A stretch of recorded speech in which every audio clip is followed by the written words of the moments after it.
Happy Wednesday, everybody. My name is Aaron Conant. I'm the co-founder and managing director here at BWG Connect. We're a networking and knowledge sharing group, thousands of brands who do exactly that. We network and knowledge share together to stay on top of the newest trends, strategies, pain points, whatever it is that's shaping the digital landscape today. I spend a lot of my time talking with brands each week that start up the Fortune 100. That's everything from apparel and beauty to CPG. And it's from those conversations and just the networking and knowledge sharing that we come up with the topics for the calls. We're also going to do close to 100 in-person events this year, small format dinners around the country. So if you're interested in those, just reach out to us. If you're in one of the tier 1, tier 2 city, we'll probably be doing something near you.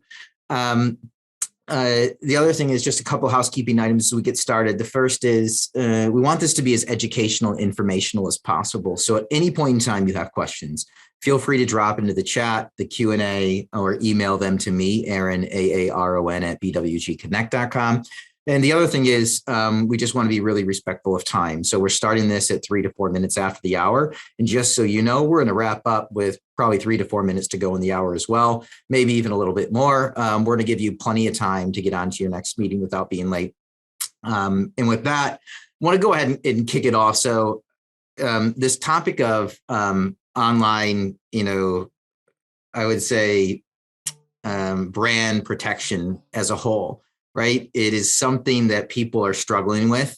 And a lot of times we found that brands who weren't struggling with it a year ago, all of a sudden are doing a ton better in digital as they've upped their game. And now all of a sudden they're seeing a lot of unauthorized resellers popping up that could be not only hurting the prices, but also hurting the brand name as a whole when you don't know who's selling your product. And so we've got some great friends, partners, supporters of the network over at Retail Bloom. They've come highly recommended on multiple fronts because there's services out there, but they just have a hands-on approach that kind of walks you through everything that needs to be done. And so also have some friends over at Stormy Kromer on the line today too, from the brand standpoint. But, Andy, I'll kick it over to you. If you want to do a brief intro on yourself and Retail Bloom, that'd be awesome. And then we can kick it over to Karen, and then we can kind of jump into the topic for today. Sound good? All right. Yeah. Thank you, Aaron. We really do love working with BWG. They're great partners. So we appreciate hosting the webinar for us today. Yeah, just a little bit about me. I head up our brand protection efforts at Retail Bloom for a few years now. I'm an attorney with some background in filing, managing trademarks, obviously handling the work of the brand protection services here at Retail Bloom now for a few years. So we've helped many brands kind of walk through the journey you'll hear about today from Stormy Kromer. And then we have Karen on the line with us also, and she's at Stormy Kromer, one of our great partners. So I'll let her introduce herself here. Morning, everyone. I'm Karen Palmquist. I am our National Sales Manager here at Stormy Kromer, located in Ironwood, Michigan. For those maybe not completely familiar with the brand, we are our brand dates back to 1903, the iconic Stormy Kromer wool cap with the ear flaps. And we are a third generation owned family company, again, located in the far western part of the UP. So we've been working with Retail Bloom on our different online map monitoring services, as well as some other services they provide, and happy to be here today. Thank you, Karen. And yeah, so if you guys see some really warm, cool looking hats that are multifunctional, it's probably a Stormy Kromer hat out there. Just a little background quickly on Retail Bloom, if you're not familiar yet with what we do. Really, we come alongside brands in kind of a very personalized way, like Aaron said, but in a couple core business models. The first one is our managed services model. So basically, we'll help brands with their 1P account, their 3P accounts, or maybe they're doing a hybrid strategy on the marketplaces. But depending on regardless of which strategy they're doing, we come alongside. We help them with brand protection, which is obviously the topic today, the content, their customer service efforts, the expansion, advertising, reporting, all of those services on the marketplace. And then our other business model is that wholesale 3P model, where we're doing all the things I just mentioned, right? All those services I just mentioned, but also adding in that fulfillment portion and standing as the preferred 3P seller for the brand. This is, we see that being really beneficial for brands who lead with their B2B efforts. and are kind of looking for someone to supplement their 1P efforts and assist with the B2C side of things. So two core business models, like I said, the brand protection services attach, to either of those business models. Really, wherever you fall as a client or brand within those business models, the brand protection services can be for you, right? And they attach to our different clients. So I'll turn it back over to Aaron to kick things off here. Yeah, just a quick reminder, we do want it to be as educational and informational as possible. So you have questions along the way, don't hesitate to drop them into the chat or the Q&A. We'll get them answered as we go. And yeah, let's go ahead and kick it off. I think, let's just jump into it. All right. So just a few high level bullet points, what we're trying to walk through today and cover. Some background and some context, first of all. So what is the impact, right, of those brand protection efforts on marketplaces? Kind of what are we seeing that results when you do have a good brand protection approach? And then we'll briefly just touch on our Retail Bloom approach to brand control, which is a 3-stage approach, and want to just kind of set the stage to better understand what we'll be talking through with Karen and the Stormy Kromer journey after that. And then the last part will be, we want to get to that where we can really talk through what Stormy Kromer has done with us, what it looked like from the brand side of things, and how that went. So those are kind of the 3 tiers, if you will, to the presentation here. All right. So again, just kind of provide some context on what is brand protection, kind of what is why do we need it, and there's a few different elements I guess I'd point out to call out that brand protection will assist with in your overall marketplace efforts. So one thing is consistent brand presentation, right? You want your brand to look consistent, excellent, right? Wherever it's being presented on the marketplaces online. So that's one of the results of brand protection. The brand can own and maintain control of your brand registry, right? When you have control of who's selling, you're the main preferred seller out there. Perhaps you work with a partner like Retail Bloom, you're controlling your brand registry. The ASINs, right, or the listings are created by the brand, so you have control over that. The bundles and what people are putting out there is controlled then by the brand and is consistent. Also, you will be able to control the products, right? What actual products are listed out there, what's available to consumers, as you have control with your 3P sellers possibly, right? But of what's going out onto the marketplace is what's being listed. So you can control the products and how those are presented. Finally, 3P sellers, if you do work with them, you can link those 3P sellers to the UPCs, to the SKUs that you're listing online, and continue to maintain control over who's on those listings, right? Who's selling those UPCs on the marketplace. So really, obviously, an important element of providing your brand experience to consumers. Also, pricing, right? And this is huge, obviously, for not only the brand but resellers who want to partner with you to maintain the margin so they can continue to sell your brand. When you have proper brand protection efforts and controlling your sellers on the marketplace, you can obviously control the number of sellers on those listings, who's fighting for the buy box, right? That's the second part of this, is you or your preferred sellers will continue to win the buy box without having to continually lower prices to win that buy box. And so the third point here is just, not only will you have clean, consistent listings, control of who's selling, but you'll be able to maintain the pricing there without having to fight with maybe the marketplace or rogue sellers out there. And finally, obviously that results in preserving margin for not only you, but your sellers, maintains the relationship you have with those retailers, because they might not then have to complain about losing margin to rogue sellers. So it's really key to keep that pricing and that margin in place. Yeah, really quick. So a question comes in. Mm-hmm. Can you just confirm what you mean by linking the UPC to third-party sellers or 3Ps? Yeah, so when you as the brand have control of your brand registry, you're able to designate other entities, right? Your third-party preferred sellers, for example, like a Retail Bloom, who can also have administrative access to your brand registry, who can also then link to your official UPCs that are provided within your seller account. So you can have approved authorized sellers, authorized entities join onto your UPCs within your, as you control your brand registry, if that helps explain that. Yeah, so you're linking them on the back end. I guess the next question that comes up is this all through brand registry? Because a lot of people have issues with brand registry, right? They'll go through and they'll get it, but still there's unauthorized resellers that are popping up. Yeah. How much that's a good question. Go ahead, I'll let you finish your question, but yeah, I think you understood yeah. it. I think you understood. Yeah, so brand registry, right? Like, how effective is it? Yes, a lot of the core setup when you're getting set up on a marketplace like Amazon for a brand, it's key. Right? It's always crucial to have brand registry because to the marketplace, as far as your relationship goes with the marketplace as a brand, that's your main tool for maintaining control, authorizing certain sellers. What are my trademarks? That's your control hub. So yes, it's very key to have that. But no, it is not a magic wand. It is not the way to remove all unauthorized sellers because, as we'll get into in just a second, why is there the need then for having a reseller program, having that legal foundation? And I'll explain that in just a second, but it's beyond the marketplace efforts to clean up the rogue or unauthorized sellers because they'll say even in the seller contracts when you sign up with Amazon, that they're not responsible for enforcing your agreements, your contracts. So that's on the brand to control the actual sellers. It's another thing if they're doing counterfeit, they're selling completely fake product, right? That's an issue that obviously the marketplace is more concerned with. They will try to remedy that. They don't want counterfeits. But if you're saying, hey, I don't know that guy, he's selling my product, get him off, that is not something they're going to help you with. That's when you need to resort to the legal foundation having control that we'll talk to here.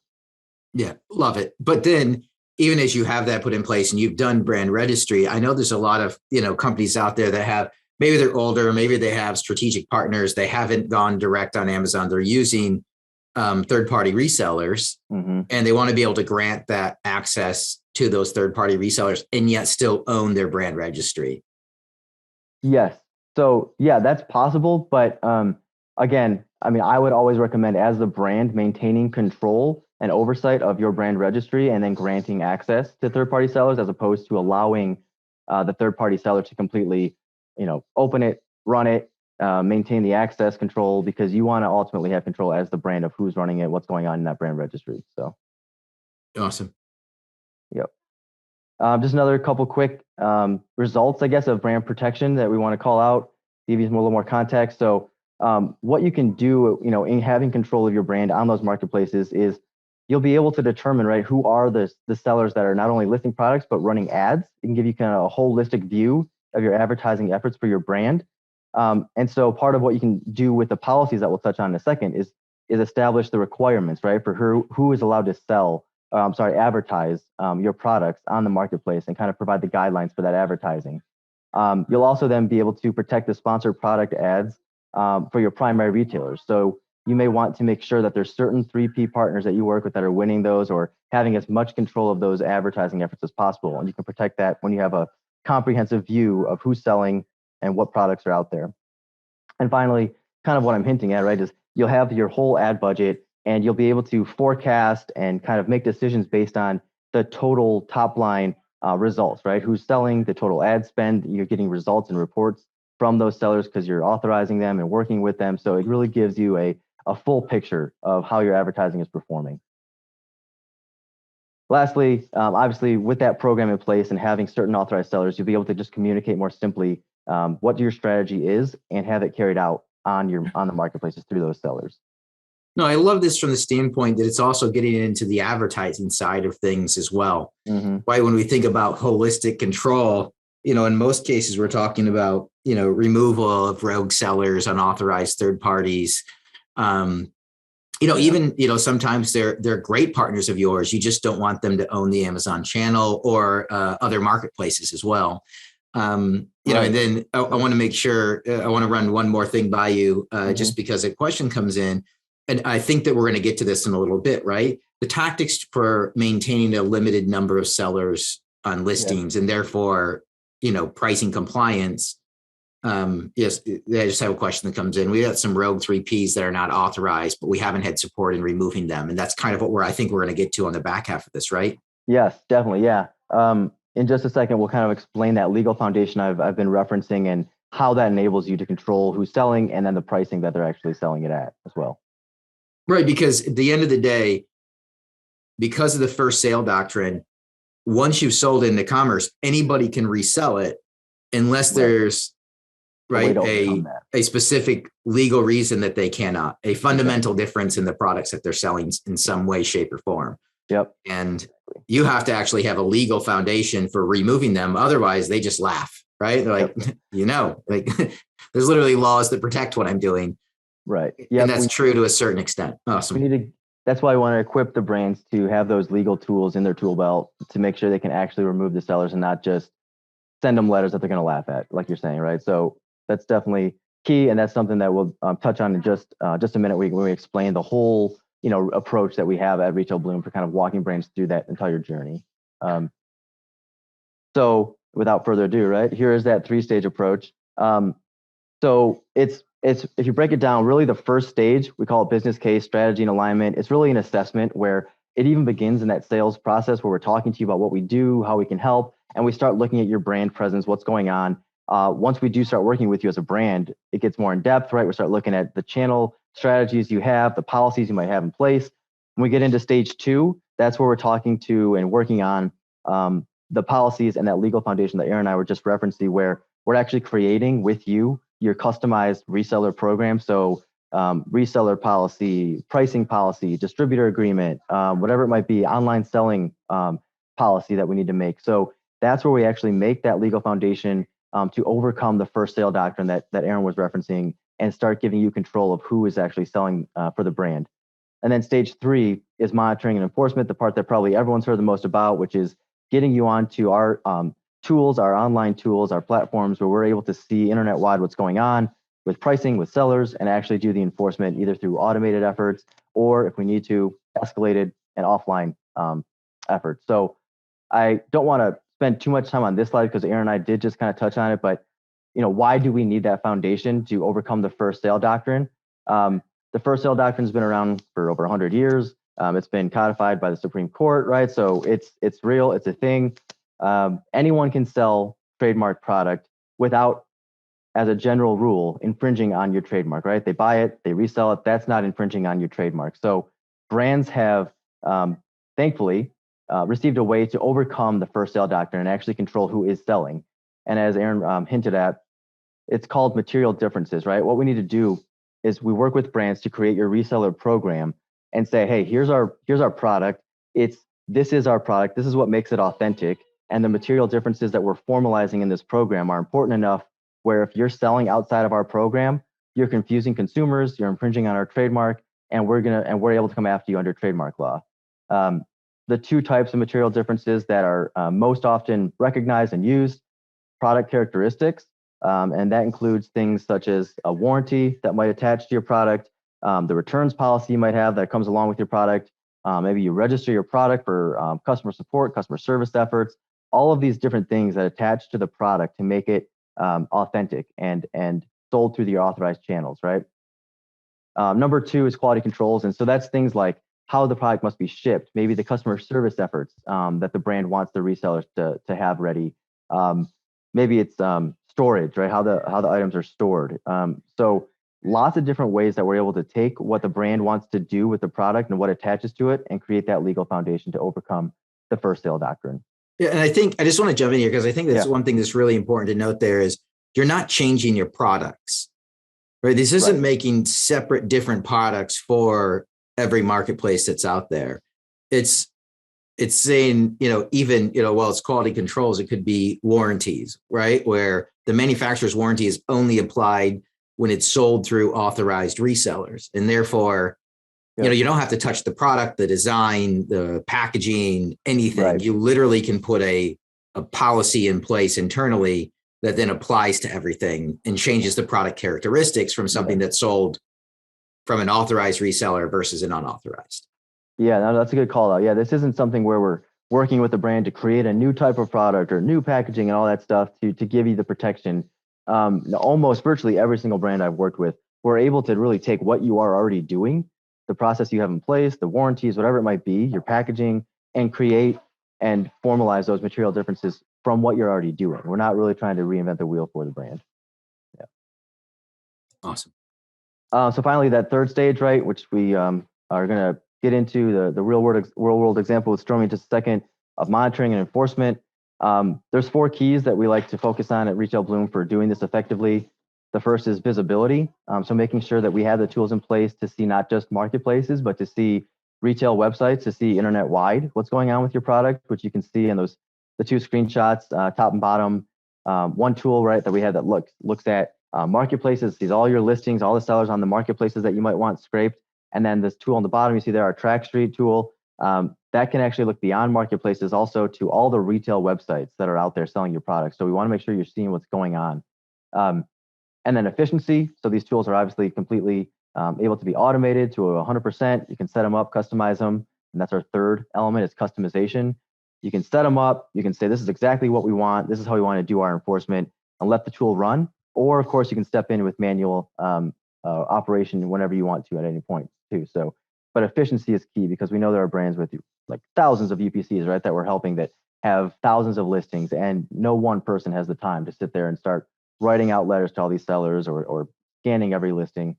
And then finally, permanency. And that really is speaking to the setup that we just talked to in stage 2, but we want to launch from that foundation, that legal foundation, and then have tools that can build off of that and launch from that legal foundation to actually remove sellers, right? We don't want to say, hey, here's our great foundation, but we're not able to get in touch with the seller. We don't really know how to express that to the seller that we have this foundation. So through Track Street specifically, we can communicate directly with those sellers, those online retail sellers or marketplace sellers, explain to them in our notices that we have this reseller program. They are infringing on our trademark under law, and that we're going to take it as far as we need to as a brand, right, to get them removed. And so that's what we mean by permanency, having some real teeth to the enforcement. With that, I do want to bring Karen into this conversation. I want to hear mostly from her, because this is really a great chance to highlight Stormy Kromer and their walk with us through the brand protection journey. We've done a lot with them, and one of our great clients. So we took Stormy Kromer through all of the stages of our brand protection efforts, right? And they're ongoing with us, which is great. But just to kind of let everyone into, provide a window to what we've done with them, we'll start with stage 1, explain kind of how we started working with Stormy, and I'll let Karen explain once I kind of throw out the bullet points of what happened in stage 1. I'll let her explain what Stormy was doing at that point, and how they saw the need to start working on this brand protection project. So in stage 1, they had, we kind of discussed with them the awareness that they saw of the sellers out there, the pricing issues they were seeing on the marketplaces. We switched them over to our Track Street platform. Once we had that, it was probably a year and a half ago, right, where we got them onto Track Street, started seeing what was out there, right, all the sellers and all the issues that were really out there popping up, and then took a look at what Stormy Kromer did or didn't, right, have in place at the time for policies and efforts to actually address those sellers, and then kind of explain to them, all right, here's what we can do. Here's our approach to brand protection. Do you think this will work for you? And so, Karen, anything I missed in that stage 1, or kind of what was going on internally, at Stormy when you guys started to see the issues and discuss the solution that might be, viable for you guys? Right. Sure. No. So before we had kind of partnered with Retail Bloom, we did use a online map tracking service, but we didn't have a lot of the foundation blocks in place, whether it be the reseller agreement or an online reseller agreement. We did have a map policy, but without having all of the different blocks in place, it made the accountability piece a little bit more difficult. Mm-hmm. So Andy really helped bring us back to kind of square one and built a stronger foundation basis so that we have that, we know exactly who is authorized and who is not. So we have more of those checks and balances in place. So he helped us create and implement both our reseller agreement. So that would just be any independent reseller, even if they are not selling online, and then also putting in place, creating and implementing an online reseller agreement, which includes both 3P and just a standard website. So now that we have all of those in place, we can more easily track and monitor all of the different methods that they're selling, whether it's their online, their web address and 3P. So that made kind of knowing who's out there and identifying them and being able to manage it a lot easier. Yeah, I think I recall when we started having the conversations with you guys that part of what we were hoping to accomplish, right, was like you were saying, separating everyone out there. At that point, everyone out there was sellers, right? And what we wanted to do was say, hey, these are authorized sellers and these are unauthorized sellers. Right. And let's distinguish between the two and figure out a way to go after the ones that we don't know who they are and shouldn't be selling. And so exactly, it went from the Wild West to like, hey, we have everything kind of in it in its appropriate sections for authorized and online. And again, it just makes that management piece a lot more streamlined and easier for that accountability piece. So really quick, just a question that comes in is around, how did you talk about this upwards in the organization, right? Because there's this, so this is, kicking it over to Karen, people want to know, and this is a combination of questions that I've gotten, but also one that comes in is around, explaining this upwards, because the reality is, people think I want to sell to it used to be, go back 5, 6 years ago, sell to as many people as possible. Exactly. Yes. Right. So, and now it's actually inhibits growth even on these platforms, right? Because if it's not all consolidated underneath one reseller, whether it's you, 1P, whether it's a partner, or whether it's you, 3P, the amount of advertising that can be done, which, let's face it, every platform now is pay to play via, advertising. Nobody's incentivized to advertise. And therefore you're sitting in a marketplace where, there's 50 people selling your product. The price is low, but nobody can advertise and get to the top. So how do you talk about it upwards first? And then what was another question that comes in is the time frame for getting this umbrella reseller agreement, the online, selling application agreement. And then I think you already said you had a MAP policy. Like, what was that time frame to get those rolled out? So to answer the time frame, Andy, I can't remember when we actually I can. How long it took. That. Yeah. And that's a good question, but it's a little different with every brand we work with. I want to say Stormy, because of and this is what you kind of teed Karen up to speak to this exact thing, is they had great discussion internally, upward and also outward with their outside legal counsel they work with. And so whereas maybe a normal program creation project with a brand would take maybe 6 weeks, I want to say this one took maybe 8 to 9 weeks to get these back and forth, right? Edited, get on a call with their outside counsel as well and talk through them a couple times. And that's when I think it took maybe 8 or 9 weeks to get those 3 documents written, edited, refined to specific Stormy Kromer needs, right? And then ready for them to implement. But I'll let Karen kind of speak to what those discussions were, right? Like you said, Aaron, how it worked kind of up the chain.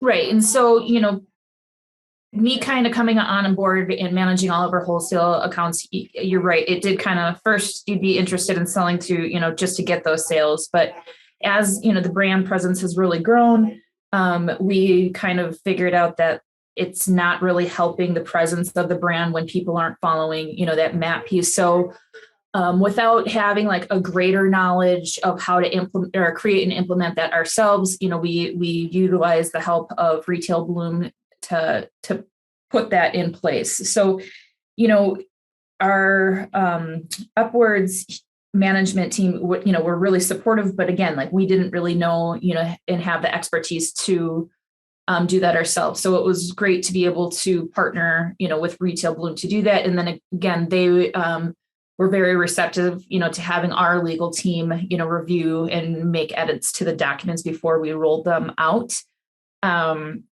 And then speaking, in terms of rolling it out, it was actually interesting, the timing from when we created it. We started, I believe, probably the tail end of 2019, but more importantly, finished the pieces and started implementing them in April of 2020.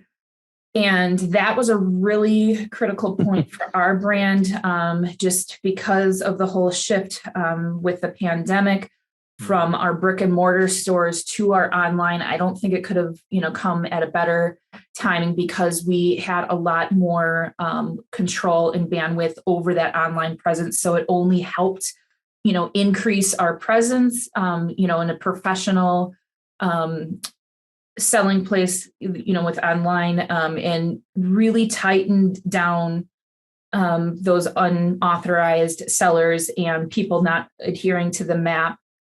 We were able to, remove people, with that, which only helped with our online sales and that stronger brand presence. So that really did help, with that timing, and it was just really critical, with that, especially when we see the drastic, increase in our online sales. Yeah, and so a quick like question April comes in. 2020. Yeah, really quick. A quick question comes in from sending out the new seller agreements to a clean online presence.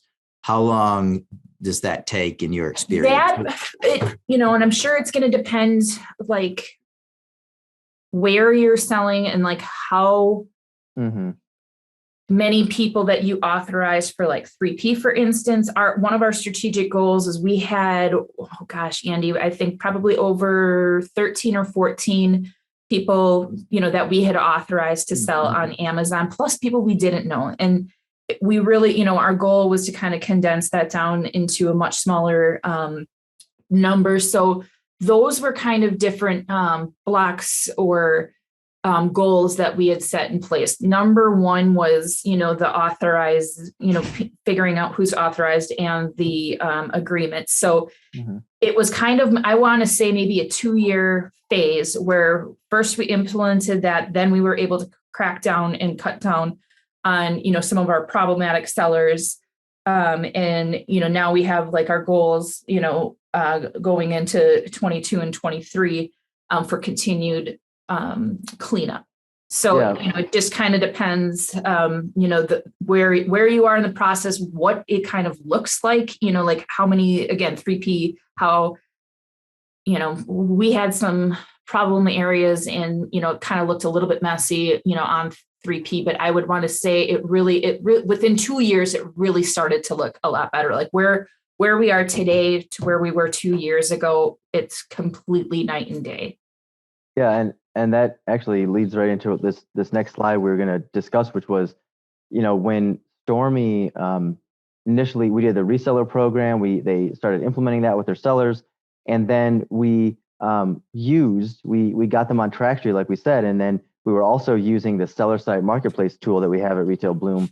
And there was a period from that point to when we did more of the in-depth project that we'll speak to in a second. But there was probably 8 or so months where together with Stormy Kromer, we were digesting, right, what was going on seller site, what was going on TrackStreet to see everyone out there, right? And I think that was helpful, hopefully, for Stormy to get a full picture of all the retail sites out there, all the marketplace sellers, and start that informed then what we did in Q4 with them, which I won't get ahead of myself, but I think they were really taking in a lot of data and information, even during those 8 months of what was going on these enforcement tools, to speak to what we did finally with them just a few months ago. But did I sum that up well, Karen? Kind of during that time, you were kind of digesting what was going on?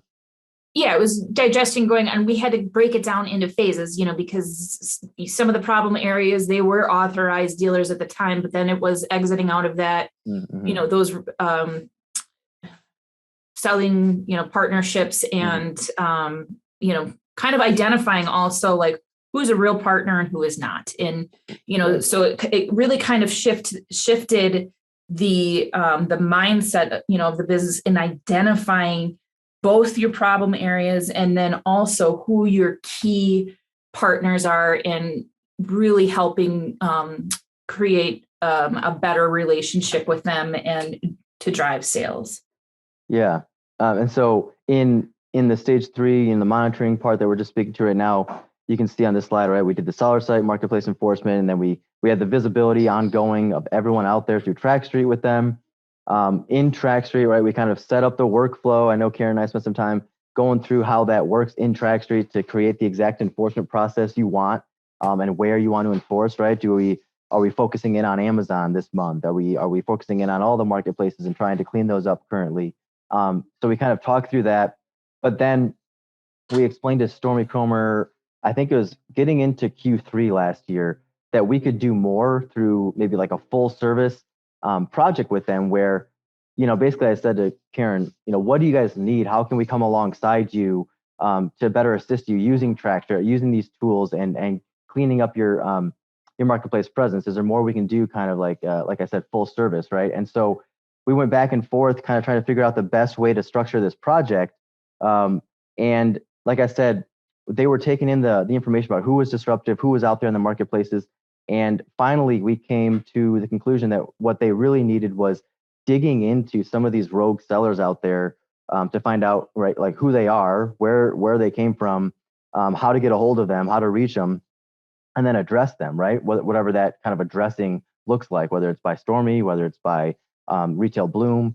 And so we set up this project in Q3 to kind of last throughout Q4. They're really, obviously their busy season, right, with the winter gear, to clean up those sellers. And we had bi-weekly calls that we set up to talk through who was doing what on the marketplaces, who was maybe most disruptive, and a target that we needed to kind of figure out what to do with that seller.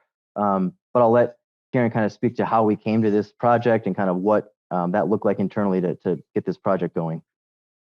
Right. So for the 2021 season, after 2020, we really had the, who's those agreements in place, and kind of, really making the identifying who we wanted on, 3P, and who we were trying to clean up. We had these issues that had been plaguing us, a couple of them for 2 years, being incredibly disruptive, not knowing who they were, not knowing how they were getting product.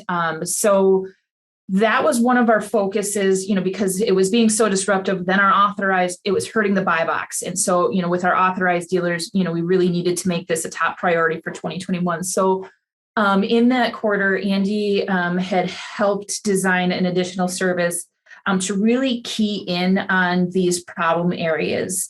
And, there's only so many hours in a day, and the sophistication of some of the games that they were playing online to conceal their identity. You'd contact them through their general box, or I would, purchase the product online through Amazon to try to figure it out. And you can only do so much. So one of the key problem dealers that we did have, Andy helped escalate with certified letters to then researching who they were, and by drafting the cease and desist letters. Once we didn't, receive anything back from that, we did. He helped put us in touch with the legal team that subpoenaed Amazon for the information for one of these problem rogue dealers, which ended up being one of our authorized resellers. Mm-hmm. So by the close of this project for 2021, that was probably one of our most successful milestones, was being able to identify those rogue dealers and get them removed from Amazon. Yeah, and I know when we would talk, every other week, Karen, I think it was fun, maybe not so much for you, but fun for me on the in that it was so different how each of these sellers were being handled. It was kind of a different recipe for each one, and that's why we kind of laid them out on this slide here. But there were some where maybe Karen was like, "Yeah, no, we have no idea who that is. Please send them a cease and desist letter, in certified mail. Let's see what we get back. Let's see if they'll comply with right, the reseller program, the trademark infringement, demands that we have on here." And there were some where we identified them, and then Karen and the team was like, "Wait, we know who that is. That town or that seller or that email rings a bell. That's in our system," and they would handle them internally.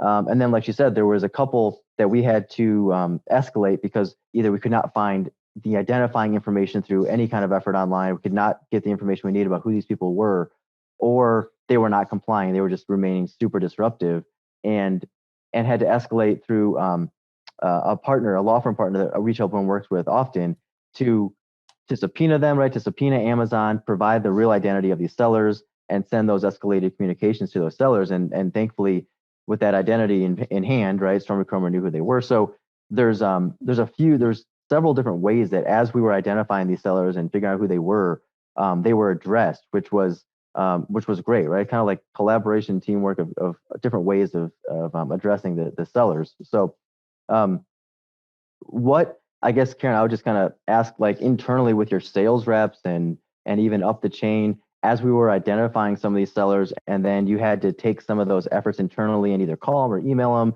I know you and I talked through some of the like responses you got in emails, but what was the discussion internally once maybe we identified some of those sellers that you actually, had worked with, right? They were authorized and they're kind of going. We're a brand that really treats our partners, whether we're working on them, for a service, or our dealers, as our customers, like family. So there were a lot of sleepless, nights, like wondering who this is, because it was so disruptive. We were getting many complaints from, our authorized 3P partners that, it was killing the buy box and, wanting us to take a return and them to be, done with the brand, which is, that hurts, and we did take it, very seriously. And so, I mean, once we figured it out, like it was kind of both like this sigh of relief that like, you finally know who it is, but like it really, again, like once it's somebody that knows what they're doing is wrong,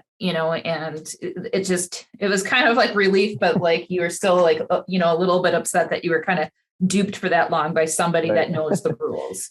I mean, and again, like there was a lot of sophistication with that. They masked, several different addresses, and it was, once you figured out one game that they would play, they had like two in line that you kind of had to play catch up with all over again. So it really, really was a lot of time involved.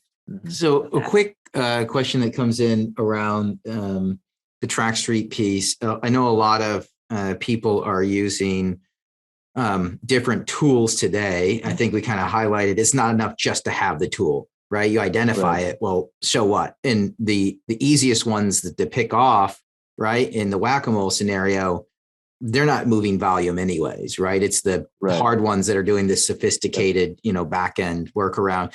But then, do you have people that then can cancel their TrackStreet, their Map Track, their Mark Track, their whatever subscription, and they just get it through you? Like, how does that work? That's what people want to know. You want to know where's the cost savings at? And then the next one, which I think you might get to, is what was the end result on sales? And so I'll kick, Andy over the first one, and then we can kick the other one, the end result on sales, over to Karen. Yeah. So yeah, it's a good question. Like, so how do we partner, right, with TrackStreet specifically in providing these services to clients? So TrackStreet is, one of our obviously fantastic partners. We work super closely with TrackStreet. And so even at the level of when we're talking to brands prospectively, right? Okay, this brand's interested and they might need these services. You might be partnering with them to provide TrackStreet to this brand. We're talking with TrackStreet and their team all the time. So we know, TrackStreet knows, we know the brands that we're having discussions with about partnering through Retail Bloom to use TrackStreet. And so one of the benefits of that is we get a super great, right, price from TrackStreet as one of their partners that works so closely with them and adds so many brands and so many UPCs to their platform. We have a really great price that we're able to forward on a lot of those savings to our brand clients. So often we hear brands say, that we are actually, the quotes that we give them for these services are actually lower than what they're able to find directly from other providers, maybe even TrackStreet they talked to years ago, right? Like, we're giving them a really great price because of the tight partnership and the great pricing we have with TrackStreet. But secondarily, we're able to work, when you work through Retail Bloom to do TrackStreet services, it's kind of like a win-win in that you're getting Retail Bloom's expertise, our team's expertise.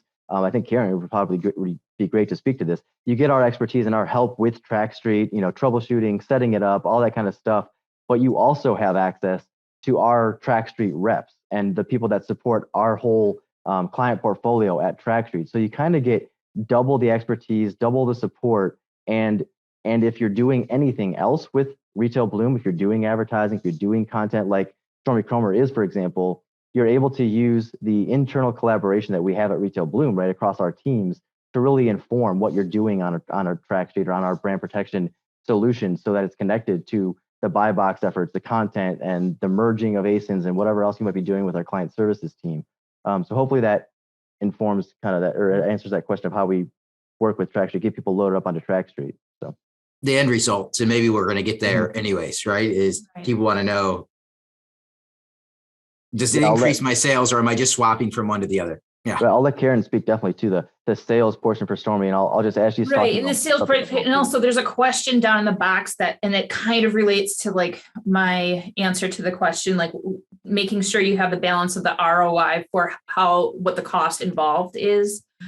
With the growth that we've seen year over year in the last 3 years, we have consistently grown, and our online sales have, I would say, almost doubled, since that time, with more of the transition from our brick and mortar stores to online, and especially 3P. So when you have, when you're seeing that growth and trying to, identify these problem areas, I'm not sure exactly what Andy, maybe you can answer like what the cost was to subpoena Amazon. I think you can do the letter. Yeah. First, we did a letter. Mm-hmm. And then we did have to subpoena. I want to say it was like between 350 to 500 for a few problem areas, but it covered quite like 3 issues that we had. So overall, it was well worth it. And being able to take down that seller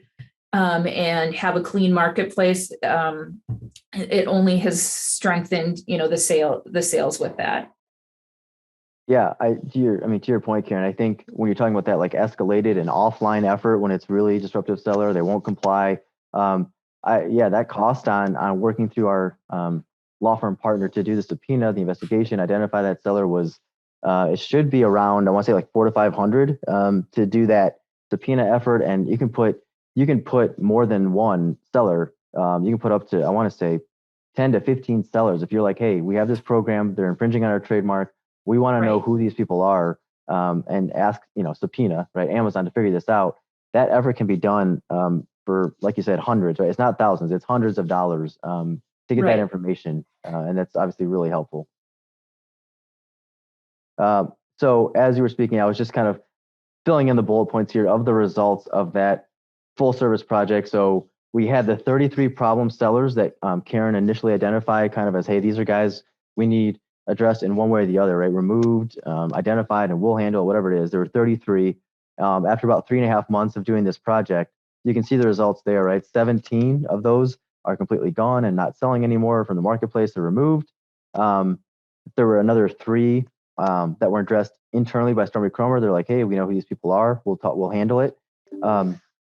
And then you can see kind of the sub bullets there up top. There were 2. There's another 2 that are almost gone, right? A couple of them, I think Stormy Kromer was like, hey, they used to be authorized. We're going to let them sell out. So they're kind of dwindling down their products. You can see that there. And then there's that one that went through the escalated process, disruptive seller identified and removed.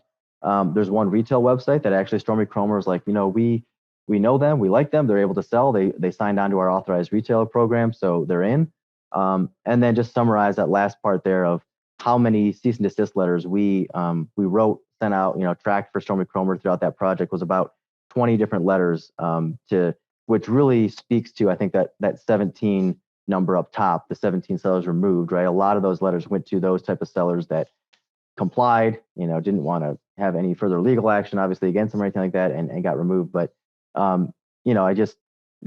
that's kind of the last slide of covering the journey for Stormy Kromer here. So anything else I didn't, touch on, we didn't get to, Karen, that you want to explain about how that project worked or results? I don't think so. I think we did a good job of covering, especially with, for this particular project for 2021 in the third and fourth quarters, mm-hmm. With that slide of like what that equated to and how that definitely helped. I think it was great. And especially during the busy season when you're trying to take down these sellers, with certified letters, it is that continued follow-up and tedious detail. It does take quite a bit of time. So yeah, by having Andy and his team, help us with that, it was it made the overall project way more successful than I could have accomplished by myself internally. So it was well worth the investment for that. Yeah. Oh, sorry. And then there's 4 sellers. I didn't pull that last bullet up. There's 4 sellers with one listing left. So obviously not super disruptive, but there are 4 of those then that remain with one listing that hopefully disappear or sell out of that listing. But you always get those one-off guys with one listing. They got the hat somewhere and they trying to get rid of it somewhere in the marketplace. But so thank you so much, Karen, for walking through that with us and explaining that. And I just wanted to remind everyone, I think Aaron will speak to kind of how the recording of this will get delivered soon. But as it does, I want to just call out that from Retail Bloom, we can, if you fire back to that email you'll get from BWG about this webinar with requesting the brand health dashboard from Retail Bloom, we can provide you with what you see here, which is basically a preliminary marketplace scan of who's out there on your marketplaces, who's selling your brand, as well as an Amazon and e-tailer scan provided by our TrackStreet partnership that'll show what's going on Amazon, all the different websites that you are probably might not have visibility into currently that you have products sold on. So if you fire back to that email that you'll get about the webinar with a request for this brand health score, we can provide that to you as well. Awesome. Well, I think we're wrapping it up pretty much right on time. I don't know if there's other questions, that'll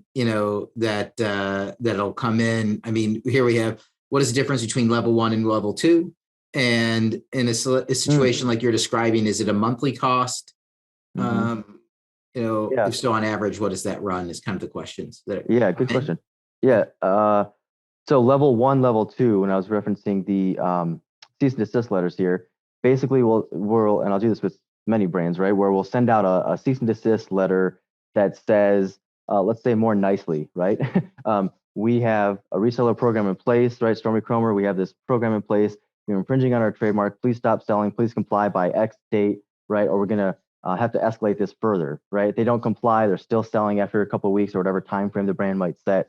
We'll do a second cease and desist letter, and I call it level 2 because basically we crank it up a notch, right? That language is escalated. It might have a more serious deadline. Might reference that outside counsel might start getting involved. There might be the mention of a complaint that could be filed, et cetera, right? So obviously the brand will have final sign off on what that language is, but the language gets escalated, the heat gets turned up a little bit in that second level for those sellers.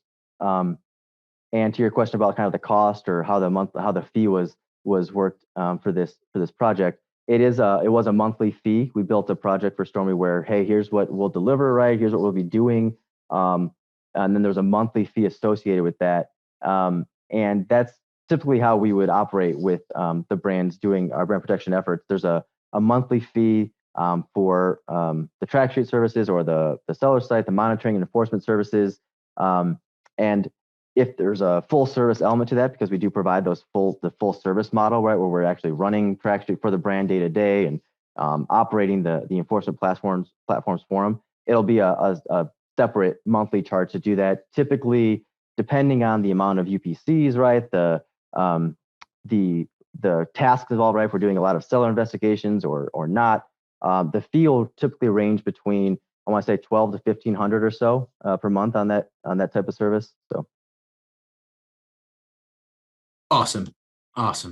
And, I think we're literally right here at time. We said we wrap up with 3 to 4 minutes ago. Again, thanks so much, Andy and Karen, for your time today. Thanks for being so open to share with the network. And Andy, thanks for being such great friends and partners to so many brands and the network as a whole.